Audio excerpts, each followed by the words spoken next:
morning, YouTube. Thanks for tuning in to Total Payout Podcast.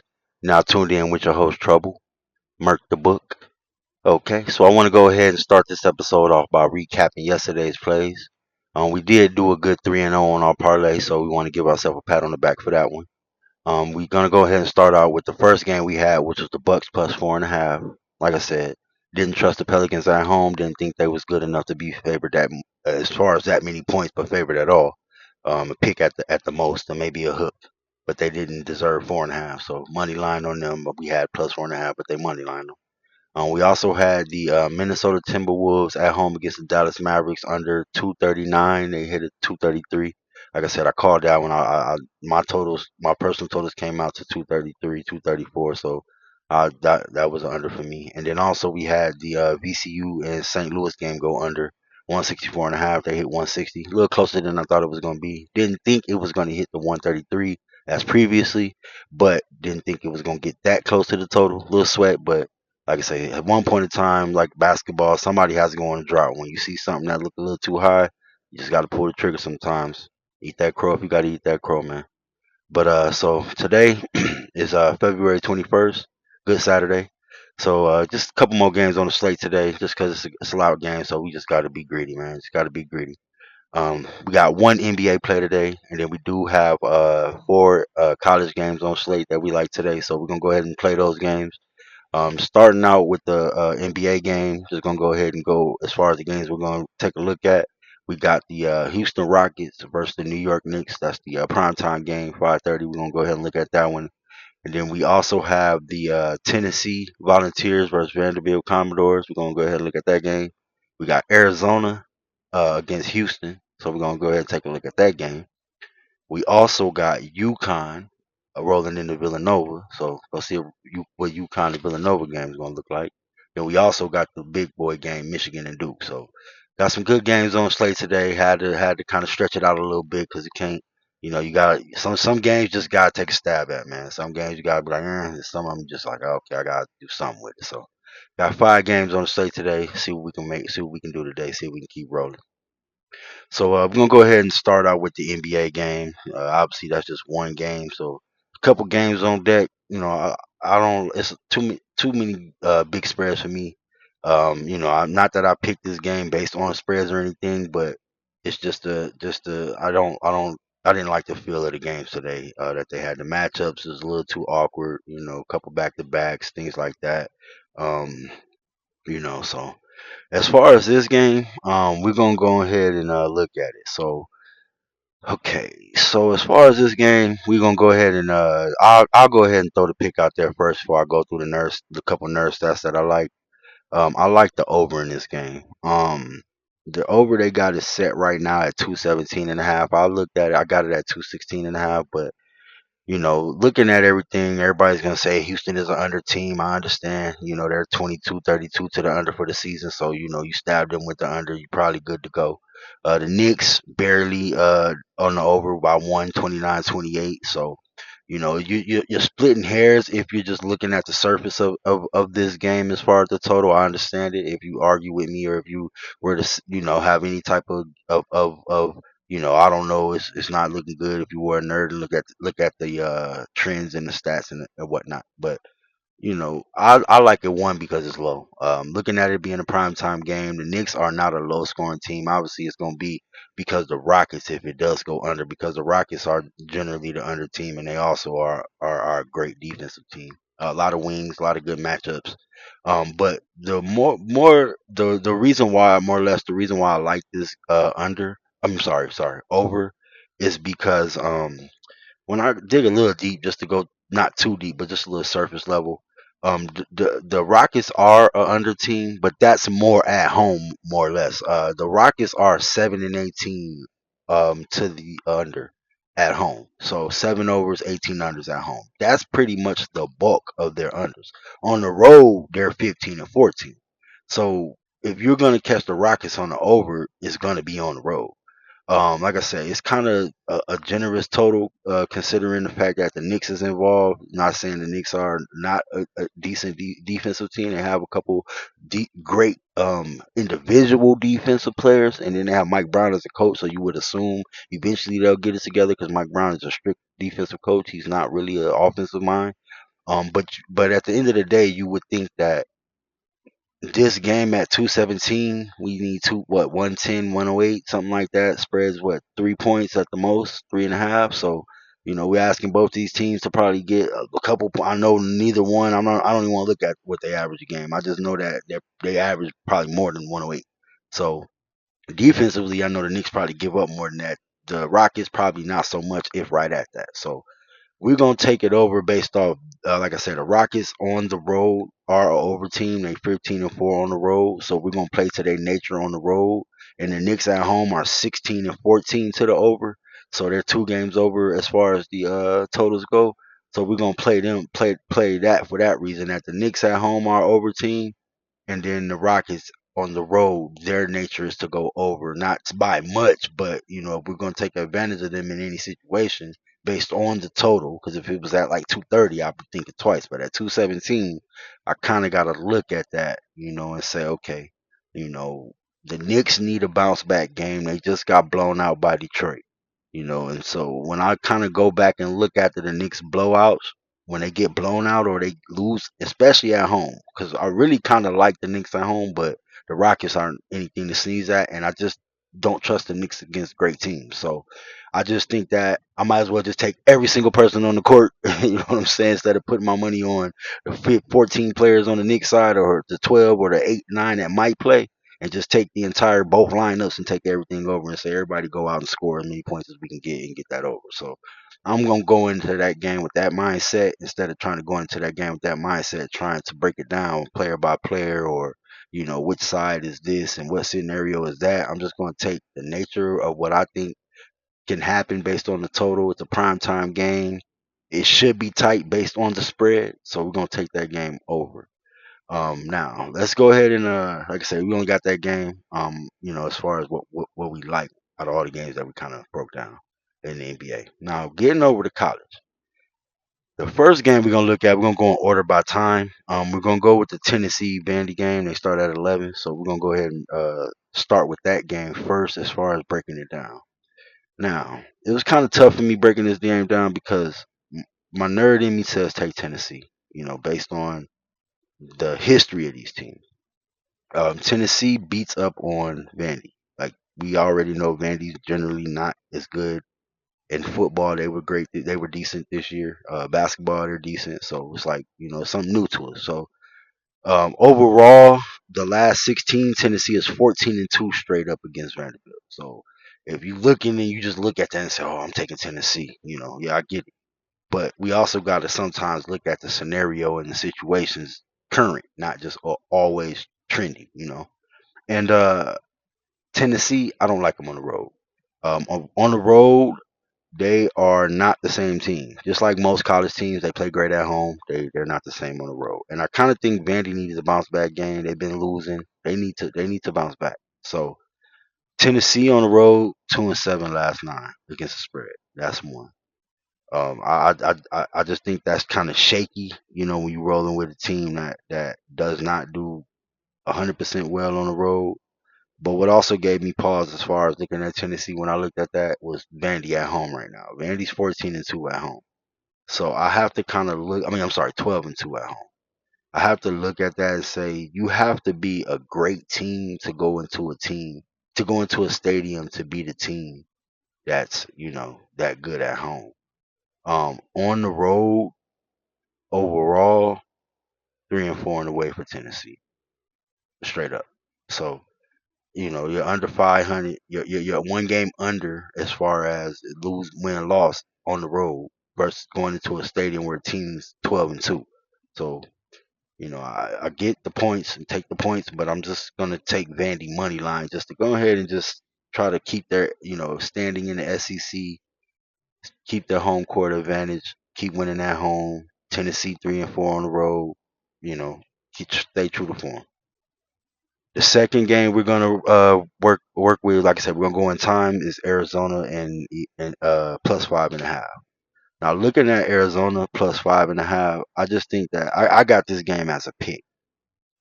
This Arizona game. I just think that obviously Arizona was looking shaky their last. They've been looking kind of shaky.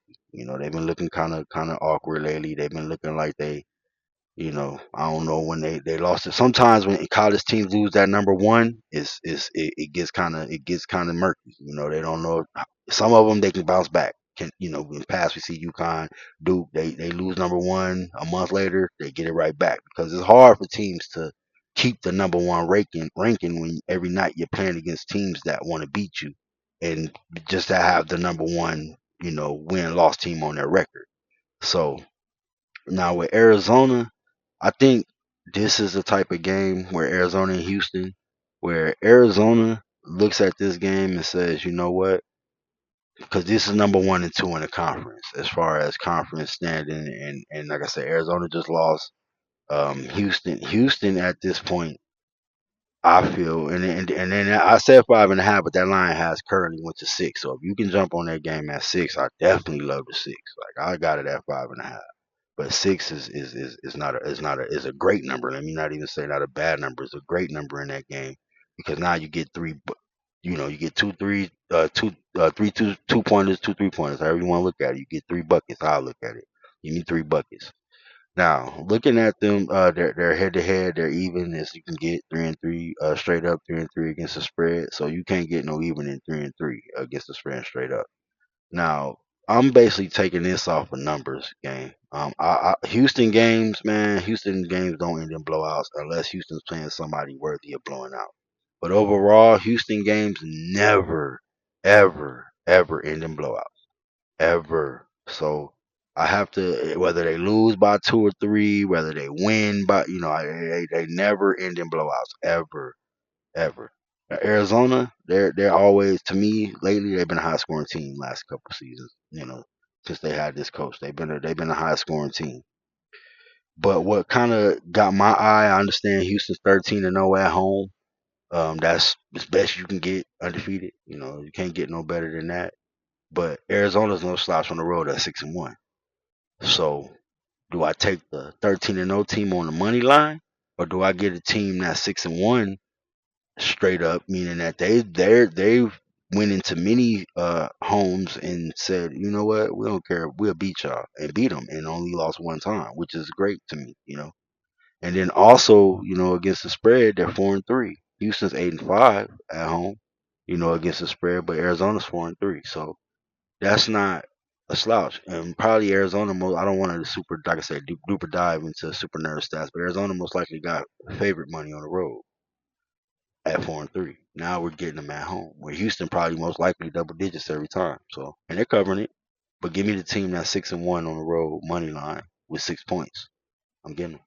So we're gonna eat that crow if we gotta eat it. Like I said, we greedy. We eat crow and we cash checks. So whichever way you want to slice it, we either gonna cash a check or we gonna eat the crow. But we gonna somehow, some way, we gonna come out satisfied, whether it's roadkill or we balling. But just to get back on topic, we're gonna go ahead and get to the next game, which is UConn and Villanova. Now this game right here is kind of tricky because Villanova's been hot and UConn just lost at home, right? So was it a look ahead game or was Villanova? I'm sorry, was UConn? Just not on their A game. Creighton's been kind of Creighton. The beginning of the season burst a couple bubbles, so it could have been one of those scenarios where UConn at home against a foe that what I'm saying they know is going to show up because it's UConn. Like I say, some teams where everybody Duke, everybody shows up against certain teams, and we know UConn on their coach alone being a troll will get the best of everybody they play every year. Every game, not every year, every game, no matter where they're playing, no matter who it is, D1, D2, they're gonna play good against UConn, the scout. So I'm gonna take UConn money line on the road. I just look at it like sometimes in some games in some conferences, it just boils down to being who's the best, who's the cream of the crop. And we know UConn is the cream of the crop of this of the Big East. Um, looking at the scenario, UConn's 8-2 their last 10 against this team. Villanova does cover the spread at 7-3. But UConn's 8-2 on the money line. So I said money line. It's gonna come down to a bucket or two. That's what the spread is. I personally have this game as a pick 'em. I know I'm fading myself. I'm fading my own lines because I would normally probably take the home team with the +3 in a tight game, especially when I got my line as a pick 'em. But sometimes you have to fade yourself. Sometimes you gotta look in the mirror, and sometimes you have to say, you know what, I know better. I know sometimes you just have to do it, man. You just have to go. You have to fade your gut. Your gut can tell you something, and sometimes you have to say it's something else that's telling me something different than my gut. I'm gonna do this. So, and that's where I'm at with that game. It's like Connecticut is the cream of the crop. They know when they have to show up. They didn't show up at home. If it's anybody that's a master motivator, it's Hurley. It's any Hurley, you know what I'm saying? But it's Danny more than anybody that I trust being a master motivator from what I've seen is Danny.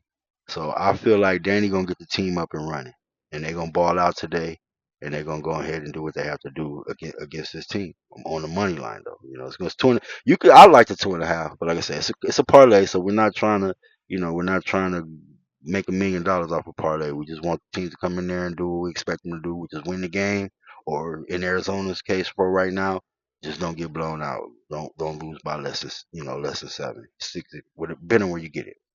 Now, UConn away is 8-1 straight up.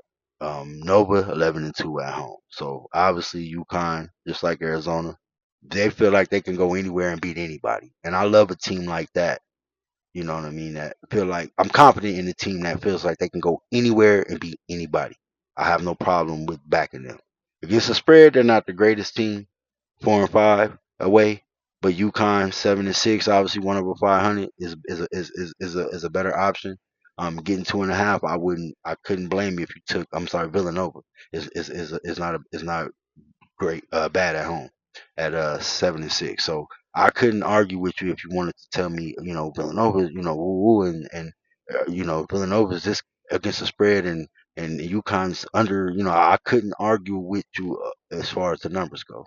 But like I said, this play is just basically a nostalgia play. Sometimes we get caught up in nostalgia plays, but this one right here, I think based off the scenario, UConn losing at home, this is a great nostalgia play. Um, Now, the last game that we have on our slate is the big dog game, Michigan and Duke. Now, this is the game I'm sure a lot of people probably say, man, I'm staying away from that game. I don't know who gonna win. It's a trap game. It's a game that we know the books love these games for the squares. They love them. They love them. They love them. I love them too, because me, I always tell people when I be arguing with people in the sports books, hey man, I don't know not nan human being, me or you, a square, or any person that got a 9 to 5 that ever built a casino. So I try to follow the casinos route because casinos make the most money. They the ones the house wins. So I'm trying to follow the house. So I'm sure a lot of people hate Duke. Obviously, me saying that, I'm gonna roll with Duke because they get money at home. Win, lose, or draw, they get money at home. So you know what I'm saying? Like, how many times do you get money at home with Duke? Like, you have to use logic sometimes. Win, lose, or draw. Like, I'm gonna take what I know rarely never happens in this scenario, and I'm gonna take the team that's getting money at home that never gets money at home. So I understand Michigan is a juggernaut right now, but I've seen some chinks in Michigan armor, not necessarily in wins and losses, but I've seen them in gameplay. I've seen them in particular games where they shouldn't be either down or close and had to come back and blow teams out. So you're not gonna go into Cameron and do that. Duke, I don't, not too many times. Not too many teams. Now, if it's a team that can do it, I will say it might be Michigan, but it's gonna be tough for them to walk into Cameron, being where they're at right now, and being what type of team they have, and Duke not take them serious and not want to protect home court.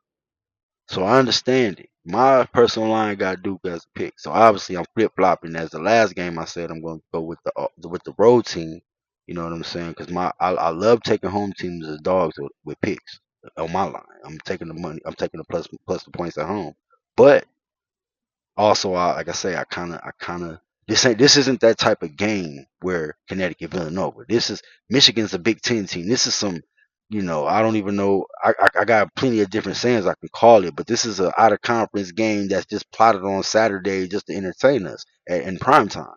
So this isn't. I mean, they might have okay, it's Michigan on our chest, it's Duke on our chest, but the animosity per se is not is like a not like Duke last week, North Carolina. Now, the only thing that I feel like who's going to have the most as far as, is Duke at home. We're not going to let the number one team come in our home and beat us. Michigan, yeah, we're the number one team. We don't want to lose our number one ranking. But is that more gusto and more animosity than Duke saying we're not going to let the number one team come in here and beat us? Plus, Duke being right there behind them, being able to put the number one scalp on their resume as well, being the top. Come on now, like it go both ways though. Why not put the number whatever two team whatever on your resume as well as being a number one team? So it goes both ways, but obviously being number two, it mean more to have number one on your scalp on your resume than number one having number two. Like who cares? You're number two. I was number one anyway, so we're gonna roll with Duke at home plus the 3 points, man. I mean, I could give you the nerd stats. Duke 5-1 against this team head to head overall. Period. As many times they played, Duke smacks them. They only beat them one time in '08. So I mean, it's ugly. I mean, as far as the last 10. I'm not saying overall in lifetime. The last 10. Uh, Against the spread, Duke 4-2. So Duke been beating up on Michigan, man, lately. Since Chris Webber and all them boys been gone and had kids and all that, Duke been running them to the ground. Overall, obviously, we know Michigan been doing their thing, 10-0. Now they are 5-5 against the spread. They kind of been skirting by, like I said. They haven't been blowing teams out and just been running through competition. I've seen games where they're down 10 points and got to cover 10 and cover the 10, go on a miraculous run, but like you're not gonna do that against a Duke. You could do that against Minnesota or somebody like that in the Big Ten at the bottom, Northwestern or but you Rutgers. But you're not gonna go into Cameron, especially if it was Duke in Michigan and Ann Arbor, it'd be different. But you're not doing that in Cameron. It's not gonna happen. Now Duke 9-1 last 10. Like I said, Michigan was 10-0 their last 10. Duke 9-1 and then 6-4 against the spread.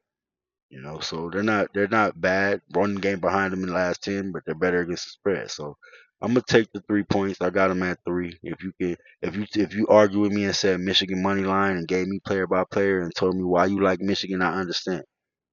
But it's just the scenario. Duke at home getting plus money on the money line plus the points. So I'm taking the points because it's a parlay.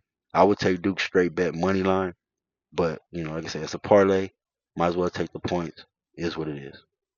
Um, but yeah, that's the plays today. I didn't want to get super deep into the nerd stats because there's a couple more plays than usual. Like I said, I'm usually a 1-2 team better on Saturdays, Sundays, football season. I kind of just like to have fun like everybody else. But other than that, man, we're just gonna give you a rundown on what we kind of took today, just so we can kind of recap. We got the Knicks and the Rockets going over 216.5. Like I said, seen some 217s out there, 217.5. Like it over that. My personal number, I had it at 227. Not saying it's gonna hit that, but that's 10 points over. I gotta take a shot. I do have Vanderbilt money line at home against Tennessee, big SEC game. Vanderbilt wants to try to let the conference know we're here. Obviously this season at least, and so beating Tennessee will go a long way to proving that. Then we also got Arizona plus 5.5. I did see some sixes out there. Like I told you guys, I would jump on that six right away. I do. I just think this is not a game where it's a 10. It might turn to that. I'm not Nostradamus, so it could be a blowout. But I just don't see Houston blowing out a lot of good teams. I can see Arizona leading this game, and then Houston, his home court, just kind of prevailing. But I don't see Arizona losing by more than 6 points, 5 points, 5.5. I don't see that. I see a bucket. You know. The other game we had was UConn on the road money line against Villanova, and then we had Duke at home plus 3. So once again, just want to thank you guys for tuning in on this good Saturday. You tuned in to Total Payout Podcast. This is your host Trouble, Merc the Book. I want to thank you guys. You guys have a great Saturday, and we're gonna go ahead and cash that check, man. Have a good one.